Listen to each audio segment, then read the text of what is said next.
¿Y si hoy no fuera la primera vez que vives este día? Hay personas que llevan el mismo martes, repitiéndose, y lo peor es que no todas siguen siendo ellas. Bienvenido a Noctaria RS. Suscríbete, antes de que esto también te pase a ti. Voy a contarles algo que sé que van a querer descartar. Lo sé porque yo mismo lo habría descartado si alguien me lo hubiera contado hace 2 meses. Hace 2 meses yo era el tipo de persona que duerme bien, que llega al trabajo, que come, que regresa, que duerme de nuevo. Una vida sin nada extraordinario. Una vida que funcionaba. Eso era antes de que el martes empezara a repetirse. Llevo contando los días desde que me di cuenta de lo que estaba pasando. O más precisamente, llevo contando los martes. Porque hay solo un martes. El mismo martes, una y otra vez, con pequeñas variaciones que al principio pensé que eran mi memoria fallando y que con el tiempo entendí que eran otra cosa. Llevo 34 repeticiones. Eso es lo que puedo contar con certeza. Las primeras no las conté porque no sabía que había algo que contar. Así que el número real es mayor. Lo que voy a contar es lo que he ido descubriendo en cada vuelta de loop. Lo que cambia. Lo que se agrega. Lo que encontré cuando empecé a mirar con más atención. Y lo que encontré mirando con más atención es lo que no me deja dormir, aunque en este martes que no termina, dormir sea simplemente el botón de reinicio que me devuelve al principio. Empecemos desde el principio. Desde el primer martes que recuerdo. El martes empieza siempre igual. Son las 7:14 de la mañana. Lo sé porque el despertador suena a las 7:10 y yo siempre le doy 4 minutos de gracia antes de levantarme. 4 minutos exactos, todos los días, desde que era estudiante universitario.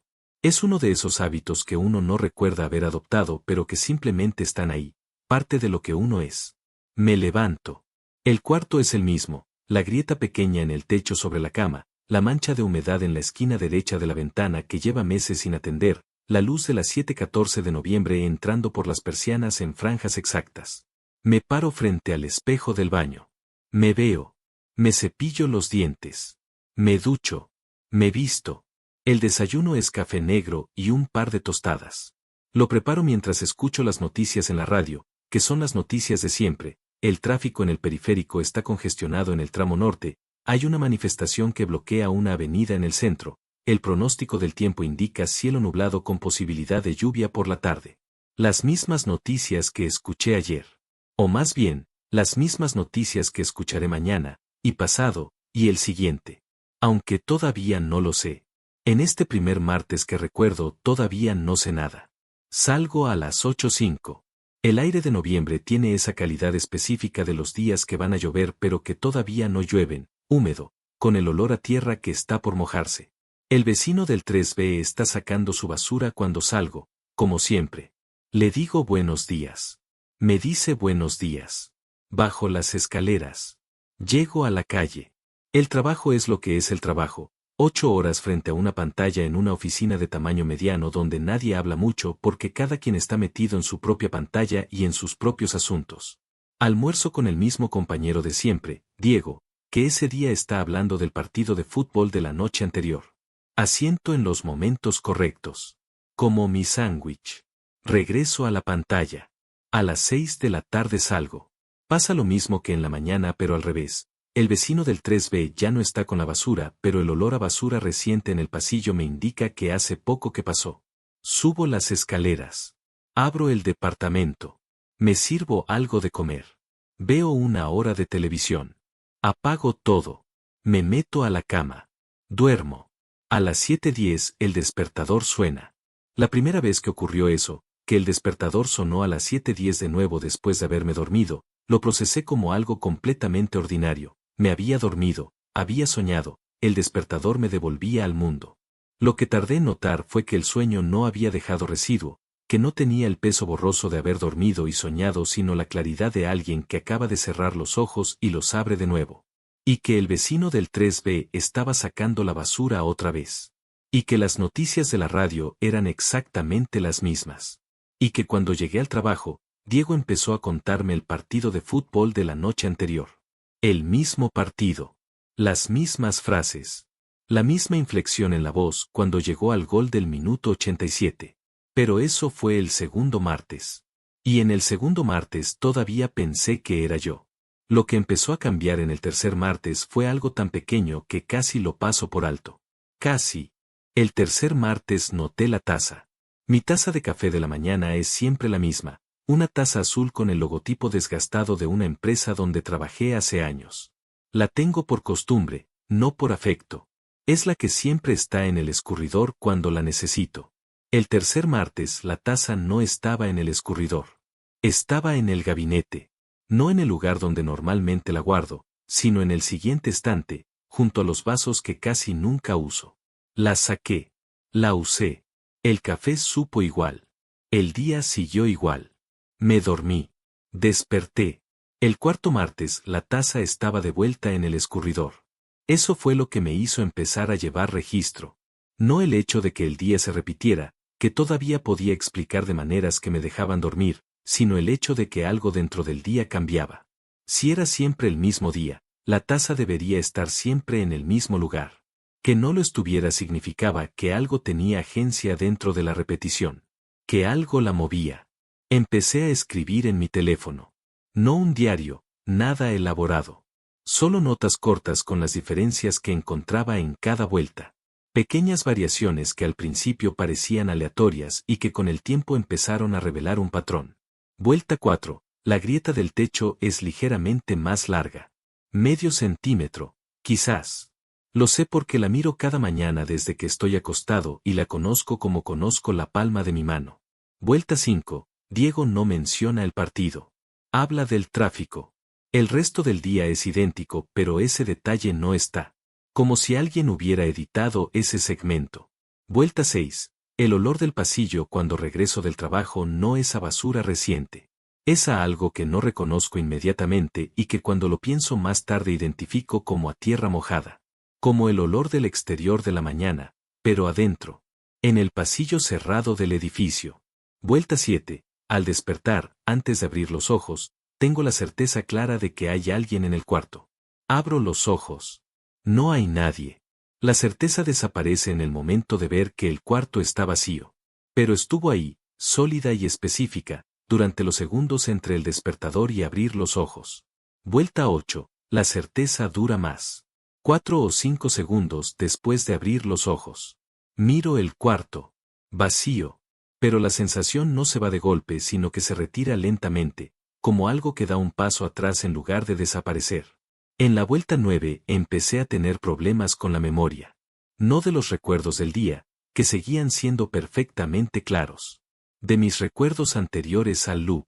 Cosas que debería saber sobre mi vida antes del primer martes que empezaban a tener bordes borrosos. El nombre de mi primera novia. La ciudad donde había nacido mi madre. Cosas que no uso todos los días pero que forman parte del inventario de lo que uno es, de la textura de la propia historia. Las buscaba y tardaban. O llegaban con una ligera vacilación que antes no tenían. Lo anoté. Lo añadí a la lista de diferencias. Y seguí levantándome a las 7:14, tomando el café en la taza azul, escuchando las noticias del tráfico en el periférico, diciéndole buenos días al vecino del 3B. Hasta que en la vuelta 12 ocurrió algo que hizo que la lista de diferencias pequeñas dejara de importar. Porque en la vuelta 12 no fui yo el que notó algo diferente. Fue algo que me notó a mí. Vuelta 12. Todo igual hasta las 6 de la tarde. Regreso del trabajo. El edificio, las escaleras, el pasillo. Abro la puerta de mi departamento. Entro. Cierro. Y en el medio segundo entre que la puerta cierra y que enciendo la luz, tengo la certeza de que el departamento no está vacío. Enciendo la luz. El departamento está igual que siempre. La sala, el sillón donde siempre dejo la mochila, la cocina al fondo, el corredor hacia el cuarto y el baño. Todo en su lugar. Todo inmóvil. Pero algo huele diferente. No a algo que pueda identificar con nombre. A algo que no tiene nombre dentro de mi catálogo de olores. No es comida, no es limpieza, no es el olor corporal de una presencia humana. Es otra cosa. Un olor que el cerebro no clasifica sino que simplemente registra como extraño, como fuera de lugar, como perteneciente a algo que no debería estar en un departamento de 2 ambientes en el 4º piso de un edificio ordinario. Recorro el departamento. La sala, el baño, el cuarto, el armario. Nada. Nadie. La cocina, debajo del fregadero, detrás de la puerta del balcón. Nada. Pero el olor sigue. Me sirvo la cena. Veo la televisión. A las 10:30 apago todo. Me voy a dormir con el olor todavía presente pero debilitado, como si la fuente se hubiera alejado o reducido. A las 7:10 el despertador suena. La vuelta 13 es igual excepto que el olor está desde la mañana. No al despertar, sino cuando salgo del baño, cuando camino hacia la cocina. Algo que estuvo en el departamento mientras yo dormía. En la vuelta 14, al encender la luz de la cocina, veo algo en la ventana que da al callejón lateral. Un reflejo. Un reflejo que en el segundo que tarda el cerebro en procesar lo que están viendo los ojos se parece a una figura. Una silueta vertical junto a la ventana, del lado de adentro, que en el momento siguiente ya no está. O nunca estuvo. O estaba pero la luz la hizo desaparecer. Me acerqué a la ventana. El callejón lateral estaba vacío. El vidrio tenía las marcas de siempre, la mancha de agua en la esquina, el trazo de suciedad en el borde inferior. Nada que explicara lo que había visto. Pero en el vidrio, en la zona donde había visto el reflejo, había algo que no estaba antes. Una marca. Del tipo que deja una mano apoyada sobre una superficie, la condensación de la palma y los dedos. Excepto que los dedos de esa marca eran demasiado largos. Demasiado delgados. Y había demasiados. Conté. En una mano humana hay 5 dedos. La marca en el vidrio tenía 6 en lo que debería ser la posición del pulgar al meñique, con un séptimo que partía del punto donde normalmente terminaría la palma. Me quedé mirando esa marca durante un tiempo que no pude medir. Luego la froté con la manga. Desapareció. Me fui a trabajar. En la vuelta 15, la marca estaba de nuevo. En el mismo lugar. Fresca. Como si hubiera sido hecha esa noche mientras yo dormía. Empecé a poner cinta adhesiva en los marcos de las ventanas antes de dormir. No para impedirle entrar. Para saber si entraba. Vuelta 16. La cinta en la ventana de la cocina amanece rota. No removida. Rota. Como si algo hubiera pasado a través de ella sin molestarse en retirarla primero. Eso cambió algo en la manera en que llevaba el registro. Hasta ese punto había estado documentando lo que notaba de manera más o menos pasiva, registrando las diferencias que se presentaban. A partir de la vuelta 16 empecé a investigar de manera activa. A usar el tiempo del día, el mismo día de siempre, para buscar cosas que no me habían dado razones para buscar antes. La primera cosa que busqué fue información sobre loops temporales. Lo busqué en mi teléfono, en los mismos sitios donde uno busca cosas que no sabe cómo buscar, foros, artículos de divulgación científica, experiencias personales de otras personas. Lo que encontré era lo que esperaba encontrar, relatos de experiencias de déjà vu extendido, hipótesis sobre la relatividad del tiempo, experiencias psicodélicas que producían sensaciones de repetición. Nada que correspondiera exactamente a lo que yo estaba viviendo. Nada que me dijera que no era el único. La segunda cosa que busqué fue información sobre lo que estaba viendo. Los dedos extra en la marca. La silueta junto a la ventana. El olor sin nombre. Eso fue más difícil de buscar porque no sabía cómo formularlo en términos que un motor de búsqueda pudiera procesar. Terminé en foros de avistamientos paranormales que en otras circunstancias me habrían parecido ridículos y que en ese punto eran lo más cercano a un catálogo disponible de lo que podría estar experimentando. Encontré algo. No una descripción exacta, pero encontré varios relatos, de fuentes distintas y en periodos distintos, que compartían elementos con lo que yo había visto. La figura vertical de proporciones incorrectas. El olor sin clasificación. La sensación de ser observado durante el sueño. Y un detalle que aparecía en varios relatos independientes y que me heló, la mención de que las personas que reportaban estas experiencias tenían problemas con la memoria de su vida anterior al periodo de los avistamientos. Que sus recuerdos de antes se volvían imprecisos, borrosos, como fotografías que alguien hubiera manipulado ligeramente. Como me estaba pasando a mí. Vuelta 17. Puse una cámara. No una cámara de seguridad, que no tenía. El teléfono, apoyado en un libro en la repisa de la cocina, con la grabación continua activada, apuntando hacia la ventana. Vuelta 18. Revisé la grabación antes de que el día se reiniciara. Las primeras horas de grabación eran lo que esperaba: la cocina vacía, la ventana, el callejón oscuro al otro lado, la luz de la calle entrando en franjas, el tráfico distante. A las 3:47 de la mañana, algo entró en el campo de la cámara. No por la ventana, por el borde derecho del encuadre, que era el extremo de la cocina que daba hacia el corredor del departamento. Entró despacio, sin urgencia, con la calidad de movimiento de algo que no tiene razón para apresurarse. Era una figura vertical, de proporciones que no eran exactamente las de un ser humano, demasiado alta para el techo de la cocina, lo que significaba que se movía ligeramente inclinada, y demasiado delgada en los hombros y el torso, como una persona que hubiera sido estirada verticalmente más allá de sus proporciones naturales. La cámara del teléfono en condiciones de poca luz no da imagen perfecta. Lo que quedó grabado era borroso, con el ruido digital de las cámaras nocturnas que convierte los bordes en incertidumbre. Pero estaba. En el video estaba. La figura se detuvo en el centro de la cocina. Permaneció inmóvil durante 4 minutos y 13 segundos. Luego se movió hacia la ventana. Se paró frente a ella. Apoyó la mano en el vidrio. 6 dedos y un séptimo desde la base de la palma. Luego se fue por donde había venido. El video terminaba ahí porque el teléfono se había quedado sin batería a las 4:02. En la vuelta 19 dormí con todas las luces encendidas. Las luces encendidas no cambiaron nada. Lo que cambió fue que en la vuelta 20 la figura ya no esperó a que yo durmiera. Vuelta 20. Las 2:17 de la tarde. Estoy en la oficina frente a la pantalla. Diego está hablando del partido de fútbol. Es el mismo segmento de siempre, las mismas frases, el mismo gol del 87. Lo escucho con la mitad de la atención porque la otra mitad está en la lista de notas del teléfono, en lo que voy a verificar esa noche, en si la cámara esta vez va a tener batería suficiente. Y en el reflejo de la pantalla de mi computadora, en el cristal oscuro de la pantalla, veo algo detrás de mí. Una figura de pie al fondo de la oficina. Alta, inclinada ligeramente por las proporciones incorrectas. En el reflejo borroso del monitor parece estar mirando en mi dirección. Me giro. La oficina es la oficina. Los escritorios, las pantallas, mis compañeros concentrados en sus cosas. Nadie de pie al fondo. Nada fuera de lugar. Me giro de nuevo hacia el monitor.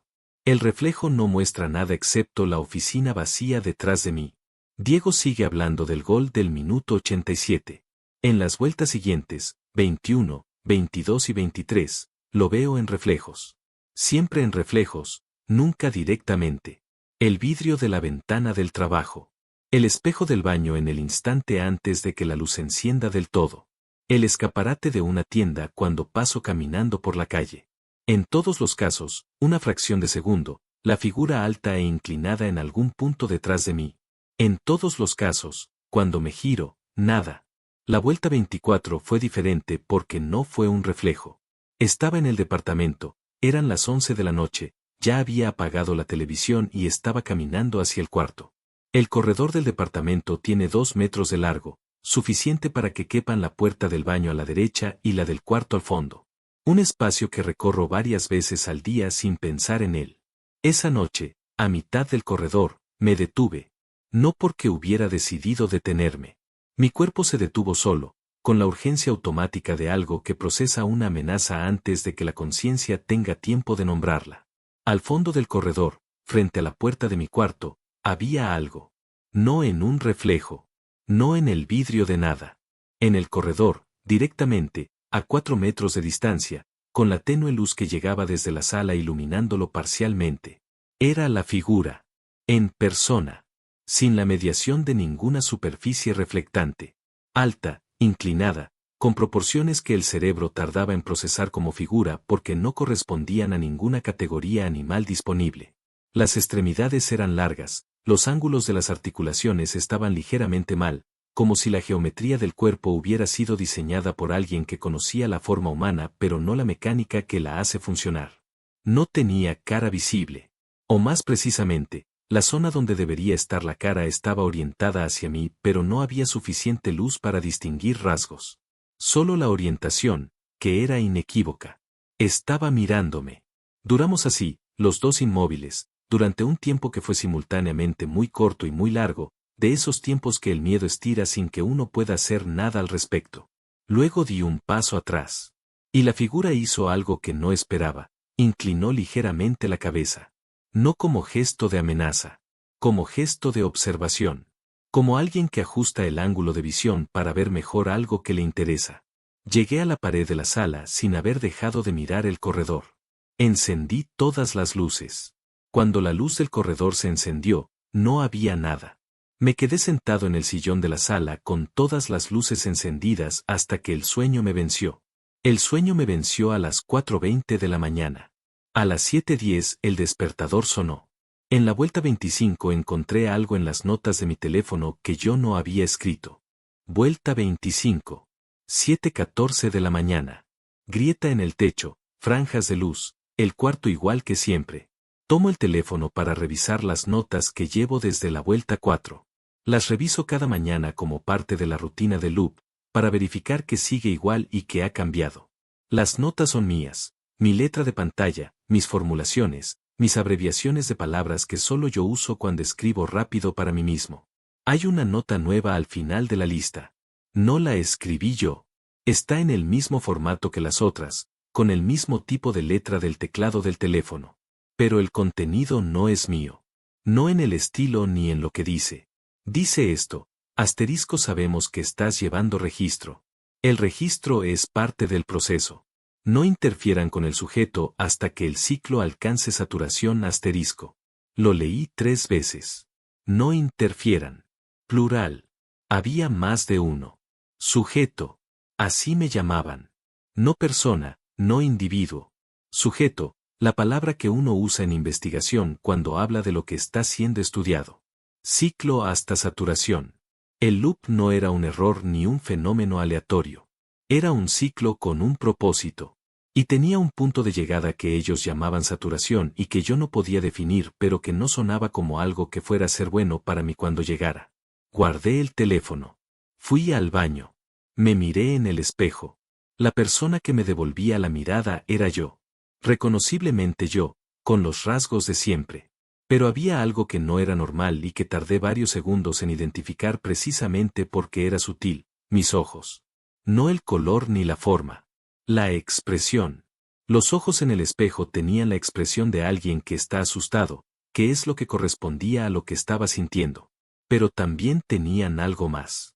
Algo detrás del miedo. Una vacilación. Como si la persona en el espejo no estuviera completamente segura de que yo era yo. O como si yo no estuviera completamente seguro de que la persona en el espejo era yo. En la vuelta 26 la nota del teléfono había desaparecido. Como si nunca hubiera estado. En la vuelta 27 apareció otra. En el mismo lugar, al final de la lista, con el mismo estilo que no era el mío. Decía: asterisco, el sujeto ha detectado la nota anterior. Ajuste en protocolo: limpiar rastros después de cada comunicación interna. El ciclo continúa estable, asterisco. Comunicación interna. Estaban usando mi teléfono para comunicarse entre ellos y yo le estaba interceptando sin que lo hubieran planificado así. En la vuelta 28 no había nota nueva. Pero cuando revisé la lista de notas que yo había escrito, la de la vuelta 4 en adelante, noté algo que no había notado antes. Entre mis notas, dispersas, había frases que no recordaba haber escrito. No una nota completa, sino frases sueltas intercaladas en las mías. Frases en un lenguaje que era español pero que tenía una sintaxis ligeramente desplazada, como una traducción de algo que no estaba diseñado originalmente para ese idioma. Una decía: función de adaptación en parámetros esperados. Otra decía: memoria del periodo previo al ciclo, degradación progresando según modelo. Y una tercera, más corta que las otras, que era la que más me perturbó porque no era una nota de observación sino algo diferente. Algo que se parecía a una pregunta: ¿cuándo sabe el sujeto que ya no es el sujeto original?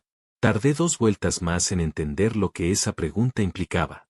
Y cuando lo entendí, fue la cosa más aterradora que he procesado en todo este tiempo. ¿Cuándo sabe el sujeto que ya no es el sujeto original? Vuelta 29. Me senté en el sillón de la sala a las 8 de la mañana, con el café todavía caliente, sin haber ido al trabajo, simplemente sentado pensando en esa frase. El sujeto original. Lo que la pregunta implicaba era que había una distinción posible entre el sujeto original y algo que no era el sujeto original. Que en algún punto del proceso esa distinción se volvía relevante. Que había algo que podía ocupar el lugar del sujeto sin ser el sujeto. Pensé en la memoria. En cómo desde la vuelta 9 mis recuerdos anteriores al loop se habían ido volviendo borrosos. Pensé en todas las veces que había buscado en mi historia interna algo que debería estar ahí con nitidez y que tardaba o llegaba con vacilación. El nombre de mi primera novia. La ciudad natal de mi madre. La cara de mi abuelo, que murió cuando yo tenía 12 años. Esa mañana intenté recordar la cara de mi abuelo. No pude. Sé que tenía abuelo. Sé que murió cuando yo tenía 12 años. Pero la cara es un espacio en blanco donde debería haber una imagen, como un marco sin fotografía, como el contorno de algo que fue removido con cuidado. Intenté recordar mi primer día de trabajo. El nombre del primer jefe que tuve. La ciudad donde fui a la universidad. Espacio en blanco. Espacio en blanco. Un nombre que llegó pero con la vacilación de quien adivina en lugar de quien recuerda. Me fui al baño. Me miré en el espejo. La persona que me miraba era yo. Reconociblemente yo.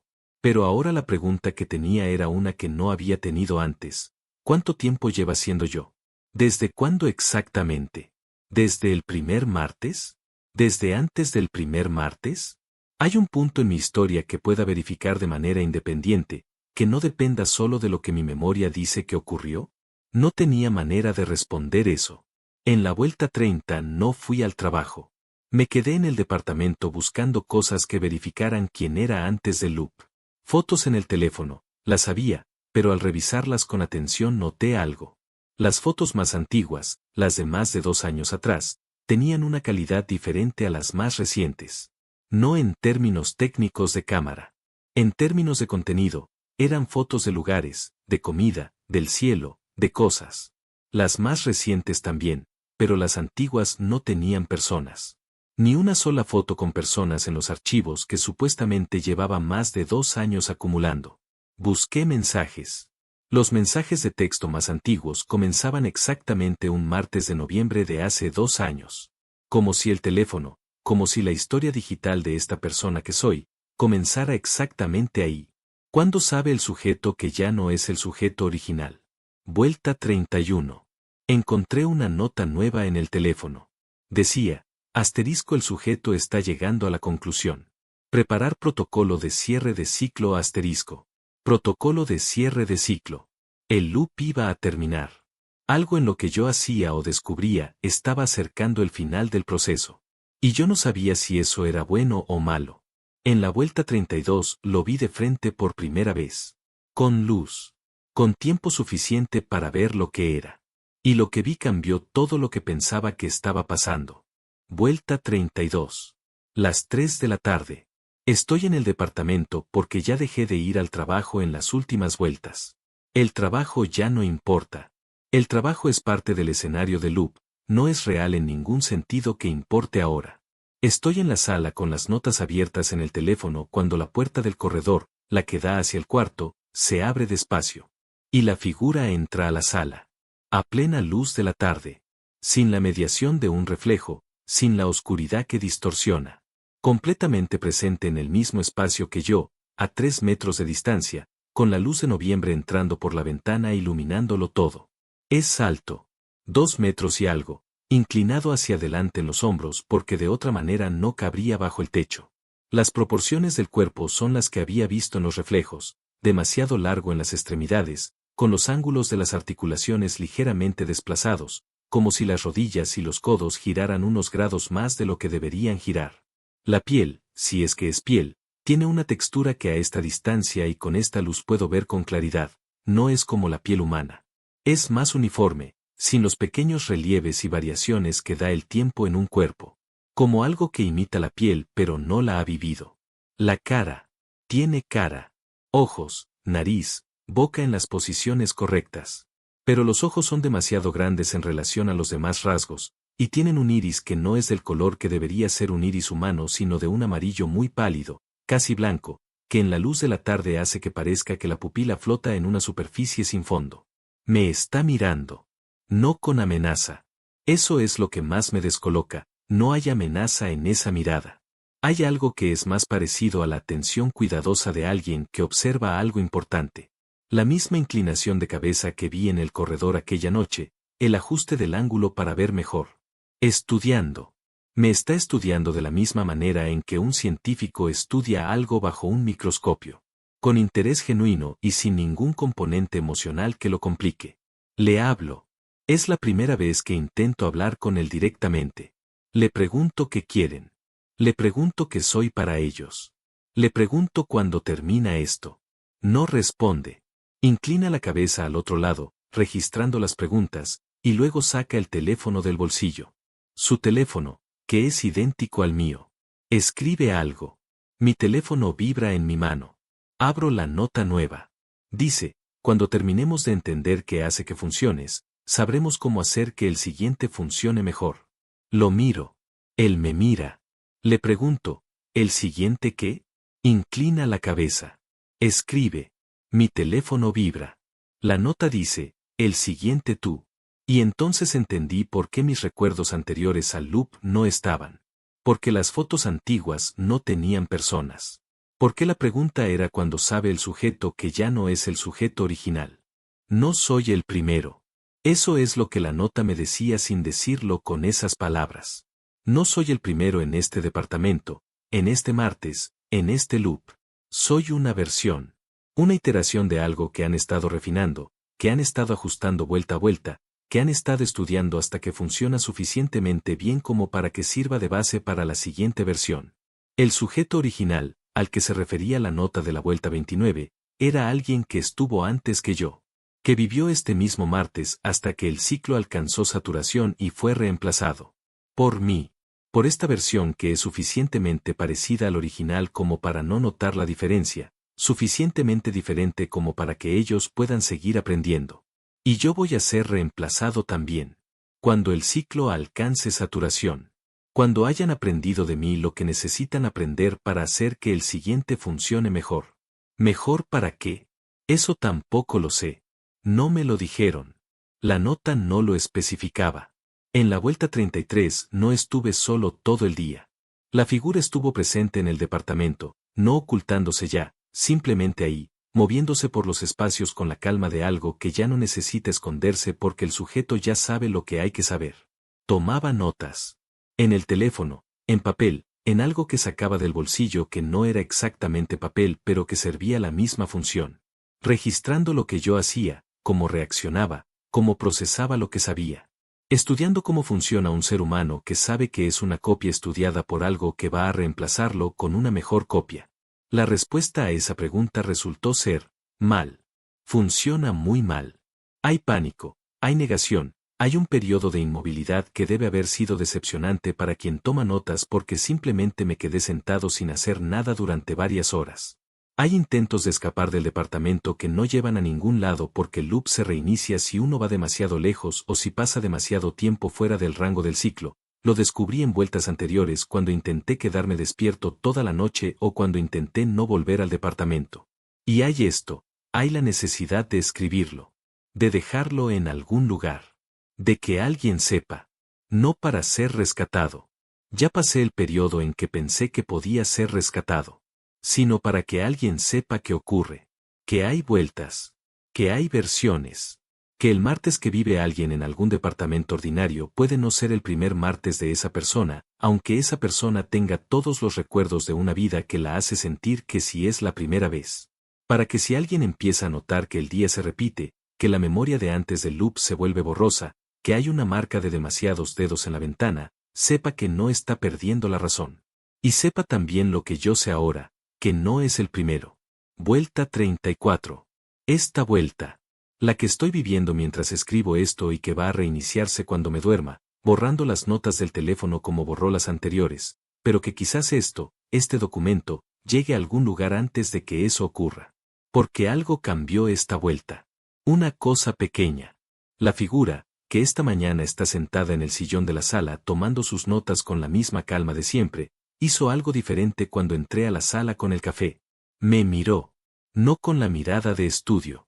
No con el ángulo de observación científica. Con algo diferente. Algo que en un ser humano yo llamaría incomodidad. Como si algo que yo estuviera haciendo estuviera saliendo del modelo esperado. Como si esta versión, yo, estuviera haciendo algo que las versiones anteriores no habían hecho. Escribir esto. Y eso, que yo esté haciendo algo que no estaba en el modelo, puede significar dos cosas. Puede significar que el ciclo está a punto de alcanzar saturación y que lo que viene después de esto soy yo siendo reemplazado por el siguiente. O puede significar que por primera vez en las versiones que llevan de este proceso, una de ellas está haciendo algo que interfiere con él. No sé cuál de las dos es. Lo que sí sé es que la figura acaba de guardar sus notas. Que se está levantando del sillón. Que está mirando en mi dirección con esa expresión que no es exactamente incomodidad, sino algo que no tengo mejor palabra para describir. Y que si esto llega a alguien, si le están leyendo, significa que llegó antes de que el ciclo se reiniciará. Lo que no sé es qué hacer con eso. Lo que tampoco sé es cuántas versiones de mí leyeron esto antes que ustedes. Y si alguna de ellas lo usó para algo. La última nota en el teléfono fue encontrada en un dispositivo sin registro de propietario, en una aplicación de notas con fecha de creación que el sistema reporta como imposible. El archivo existe desde antes de que el teléfono fuera fabricado. No hay manera de saber cuántas veces fue editado. No hay manera de saber quién lo escribió primero. El martes sigue siendo martes. El despertador suena a las 7:10. Ahora dime, si descubrieras que estás atrapado en el mismo día, ¿qué harías diferente? ¿Crees que podrías darte cuenta antes de que sea demasiado tarde? Déjalo en los comentarios. Suscríbete a Noctaria RS y activa la campanita. Porque la próxima historia podría no repetirse, pero sí encontrarte.